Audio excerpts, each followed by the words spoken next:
So I want to talk about this from a few angles, looking at the topic of hijab and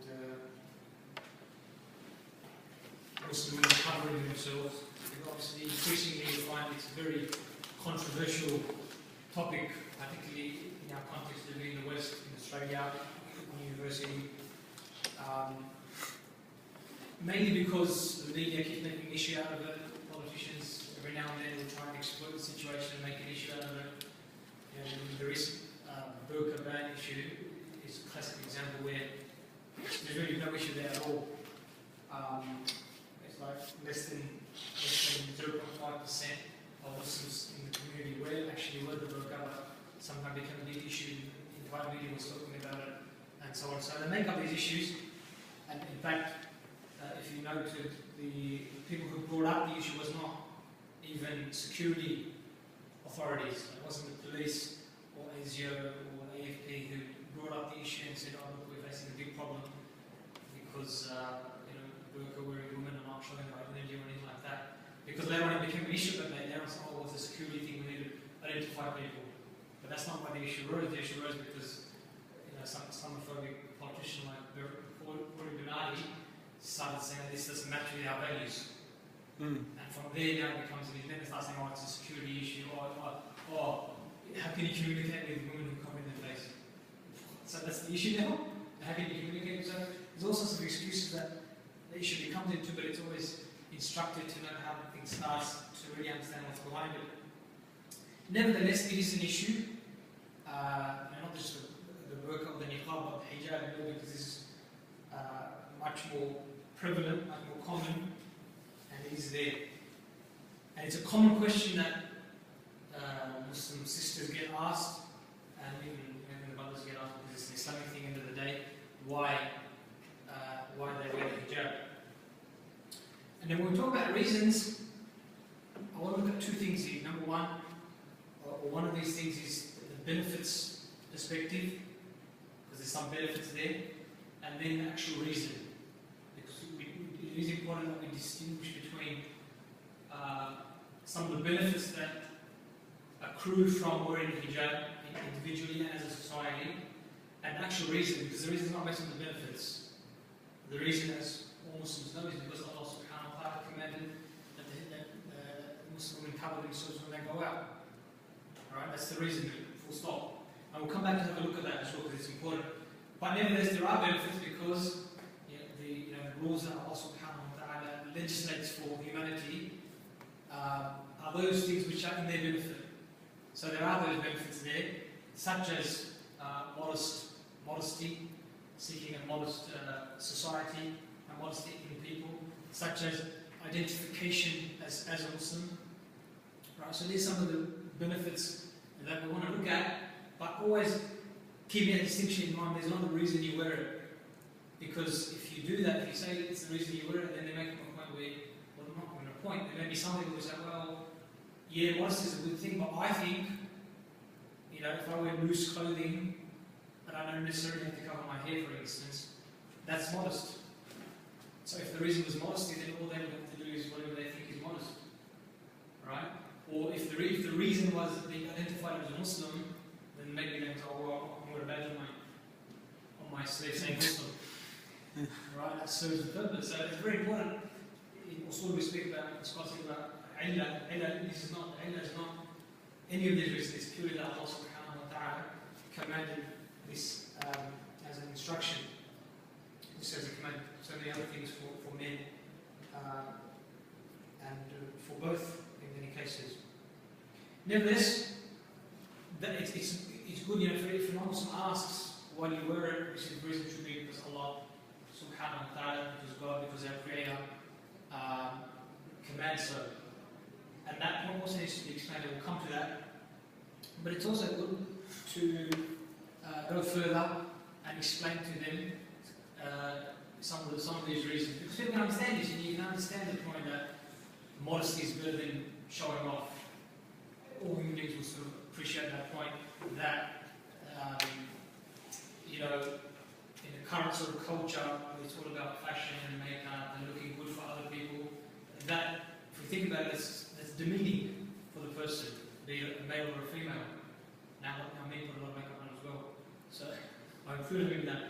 That's a very sort of mean that you have to sort of, decorate yourself to feel accepted in society.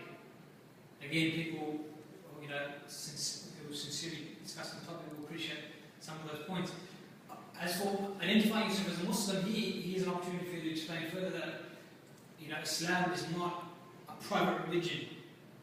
And here is different because Christianity, Judaism and Hinduism have become largely very private affairs. But Islam is not like that, so really being identified as a Muslim is a good thing and it's something that Islam wants you to do. Because you have a message. It's not something like you got something and then you just keep it to yourself. Right? So that's why da'wah is an obligation, but he also, being identified as a Muslim is a good thing, it's not a bad thing. Well, it's not a neutral thing either, it's actually a good thing. And in the Quran, when the hijab is mentioned, in particular, that believing women should wear the hijab, Allah says, لِيُعْرَفْنَا and يُعْرَفْنَا فَلَا يُدَيْنَ, that they be known. Right? So, similarly, it's not restricted to women, even the men have rules and principles about their attire, what they wear and how they look. The beard, for instance, according to most scholars, is a must. According to others, it's recommended. So it's part of the Muslim attire, and again, Muslim males should be identified as being Muslim. And that, in one sense, that does half the job in passing on a message. So all the benefits are there, but fundamentally the reason that this command is obeyed, like any other command in the Islam, was Allah subhanahu wa ta'ala says so. But here, for the Western mind, a question will arise when you say that. It would come across as being sort of blind faith, blind, sort of dogmatic, a very dogmatic position, that you do it only because God says so. And so for them it's irrational. For them something is irrational. Right? Because they want reasons, they want to reason everything, they want to understand everything and scientifically and this and that.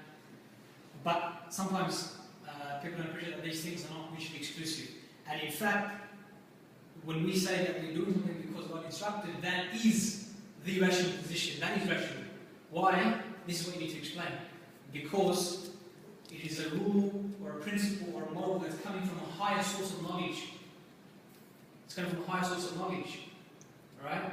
And everyone will appreciate that anytime you get something from a higher source of knowledge, the rational thing to do, the rational thing to do is to accept it. For instance, if we use a human example, we might say that, let's compare a student in year 8 or 9 who just started studying physics. He's just started studying physics.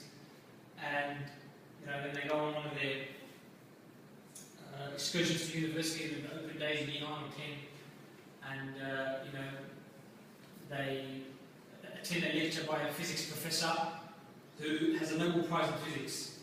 And he's been a professor for 10, 15 years and he's made new discoveries and this and that. And this year 10 student, year 10 student who just started physics, he may be sitting there, listening to the lecture but not understanding a lot of it. But he may listen to things that he thinks that doesn't make any sense.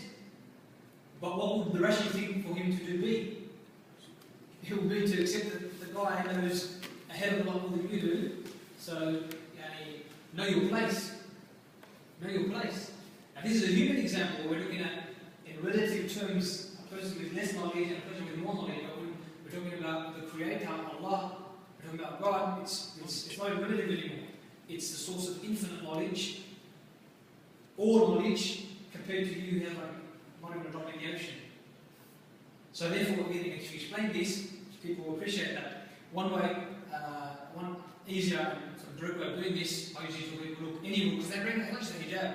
They want reasons for why the hijab, why you pray 5 times a day, why you face the camera when you pray, why is the apostate killed in Islam, why is riba not allowed. Any rule they can ask for reasons. But a very simple way, one that I use is to say, okay, look, I want you to accept 2 assumptions at this stage. 2 assumptions. They're just going to be assumptions. Obviously, we can't accept assumptions like that. We're going to come back to them. But for now, to understand, I want you to get 2 assumptions. Number 1, that God exists. Right? And number 2, that God says X can be anything. Right? God exists, I want you to just assume these two for now. If these are true, would you accept X? Right? And obviously God is, if they're Christian, they already know who God is. But if they're not God, being, the all-powerful, all-knowing being. Again, any rational person has to say yes. They have to say yes. They will accept X, whatever it is. So now we have to say, well, if X can be anything, then these things, the reason we follow all these things, any of these things, is because God says so. So really, all I have to do now is prove those assumptions. I don't have to justify the hijab separately, and then riba separately, and then why we pray 5 times a day separately, and why we, I don't have to do any of those. All I have to show is that God exists, and that God says these things. Which for us is to show that God exists and then show that the Quran is from God, from Allah subhanahu wa ta'ala, that's it. Which obviously both we can do, but that's not today's topic, but these things have been demonstrated in various places, books, literature, videos. You can have a look at them, but the point is the approach, because if you start giving reasons for these things, people are, there's two approaches you can have. If someone asks you why hijab or why anything, you give them reasons. Oh, it's modest. Oh, I'm going to protect it. Oh, this and that. In which case they may disagree. It's just your reasons against their reasons, right? And that's not really the reason why you're doing it in the first place. Or you might say the reason which is that God says so. But now for them, you have to allow them to appreciate what that actually means. Because as Muslims, when we say Allah says this, we understand. Straight away we make that connection. Allah says, alright. Because we already affirm that Allah exists and that Allah is all knowledgeable. And therefore for us, it's a very natural and rational thing to accept anything that comes from Allah. But for someone who doesn't believe in Allah, or someone who believes in a different conception of God and a different revelation, it's not. So you have to look at those fundamentals. But then fundamentally, the reason why women wear the hijab is as a means of obedience to Allah subhanahu wa ta'ala, and it's in His pleasure. It's as simple as that. But that's answering the sort of question very directly, but I think we should also, I think, expand the topic a little bit. Because, again, in our context, it's always good to look at which context, direct and more broad we are in. In our context where Islam is the subject of negative attention, and it's always under the microscope, it's always the subject of criticism, right? In the larger context, in Western society, Western discourse, in the media, academia, and so forth. In this context, you'll find that whenever you're answering any of these types of questions, you're on the defensive. You're actually on the defensive, because they're asking you, why this? And you're not explaining, well, it's this, because of that, because whatever your reason, you're on the defensive. But there's no reason that you should be on the defensive. And so what you need to do is you need to expand the topic, expand the sort of boundaries which are being placed on you to show that really they should be explaining on you. Right? What do I mean by this? If we explain this topic about hijab, we would bring in, for instance, many different points. One, the historical conception of women and their role, because this is what it's about. At the end of the day, they're saying, oh, you wear hijab because you're oppressed, your men force you to do so, or because you're you're still following a backward way of life, etc., etc. Right? But if we look at the historical sort of development of the way women have been understood, or the female has been understood in the West compared to Islam, you find that the West needs to explain, God doesn't explain anything. Because in the Western tradition, women have gone from, if you start with the Greeks, this is where Western tradition begins from, Aristotle and Plato and Greek philosophers, they thought of women in a very lowly way. The questions were, do women really have a soul? Are women really equal to men? Are they there to serve men? What are they? Really, that was the discussion they had. And this just moved on into the Christian church throughout within centuries. It went into even the Enlightenment thinkers. The Enlightenment is the period where the West sort of breaks free from the shackles of religion, which they blame for the bad aspects, bad problems that they were having. And but even in the Enlightenment, people like Rousseau, famous European philosopher, and one of the leading thinkers in the Enlightenment, even him, and this is the 17th, 18th century, even at this time he was suggesting that there should be a separate type of education for women because they're like a different type of person. Right?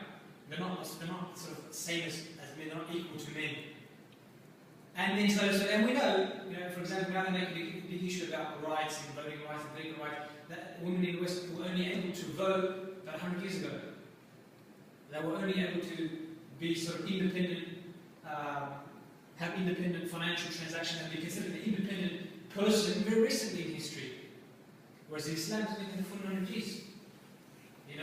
Whether it be the right to own finance and own property, we know all this Islam. This is something for us is taken as advantage, but in the West it's only been 100, 200 years before that they can own anything. It's just you know the status of men. Right? Even to the extent of political rights. In the Prophet ﷺ, when he was given the bay'ah, even women were given bay'ah. Right? So they were involved and they would be there accounting the rulers. We know the famous story of Umar, and the woman who stood up and said, Umar, no, don't be that way to the ruler. Right? So there's many examples, but the point is, what we see in Islam is sort of a constant position that is dignified and natural. In the West, you see like just one extreme, and then it takes ages to realise that it's just a very wrong position, and then you just go to another extreme now. Now the other extreme is, if you don't treat men and women identically, you're being oppressive. Alright? And again, they come back to us and say, so why is it, why does the daughter get half the areas than the men, and why this and why that? Why don't men with the hijab? And so, unless you're not actually identical, so they've gone to the other extreme. So this is the point, that if we look behind why we see this, we see that the difference is between following revelation from Allah, who knows everything, and his knowledge doesn't change based on time and development and this and that, between following his guidance and between following human beings and their own conclusions, which will always be biased, which will always be limited, because they're limited knowledge, they're limited sense perception. Right? And so we see that if you follow that path, as they have done in the West, all you get is, all minority groups have to fight for their rights. Whoever's in power, they exploit everyone else. And that's what we've seen in the West. It's just been, middle class white men, not even women, but white, European, middle class, or rich people, just been exploiting everyone else for centuries. And then it took the women and their feminist movements to get their rights. They had to fight for their rights. The black people had to fight for their rights. Right? Hispanics and all minorities had to fight for their rights. Right? Whereas in Islam, it's a revelation. It's not one human being deciding and everyone saying, oh, what about us, what about us, what about us? No, Allah decides, God decides. And because He has all knowledge and He understands things that we have no clue about, He has a comprehensive understanding of everything, but we have a limited view. We see that constancy and that tranquility and that dignified position. So you see my point, that when you open this door, you see that they're the ones that need to explain, not you. Right? You put them in the dock, if you will.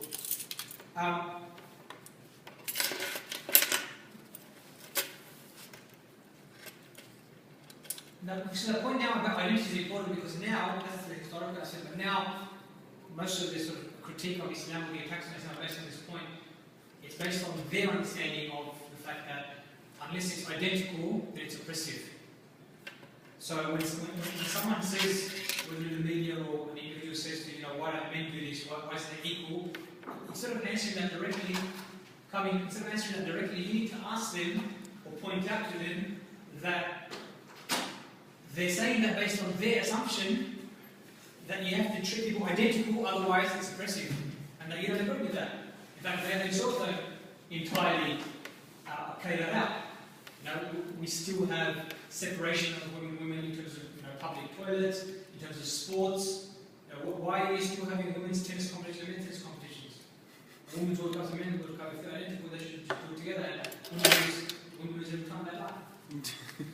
They're making some cases as well, but they recognise that there's a physiological difference.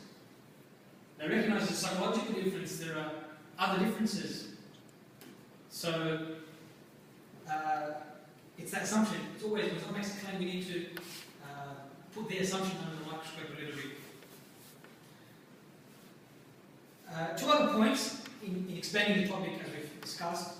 One is also, in terms of contributions to civilization. Again, this is a point where Islam stands out in terms of women contributing to the foundation of civilization, to the founding of civilization, which is always the key aspect. Because we know that in Islam, the first person to believe in the Prophet ﷺ was a woman, his wife, and we know that one of the first martyrs in Islam was a female, Sumayya, and we know that one of the main people to pass on the knowledge of Islam was Aisha, and he did key roles, being a martyr in political activism, being by the side of the Prophet in his struggle, passing on the knowledge, the intellectual aspect. So these are all there. But when you look at really any other civilization, it's difficult to find. When you look at the founding fathers of America, all men. When you look at the philosophers and the thinkers of the Enlightenment, all men. Right? And so on, when you look at the Greek philosophers, they're all men.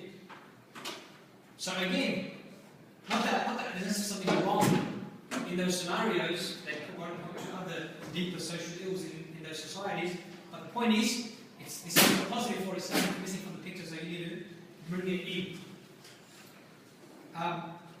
Finally, another point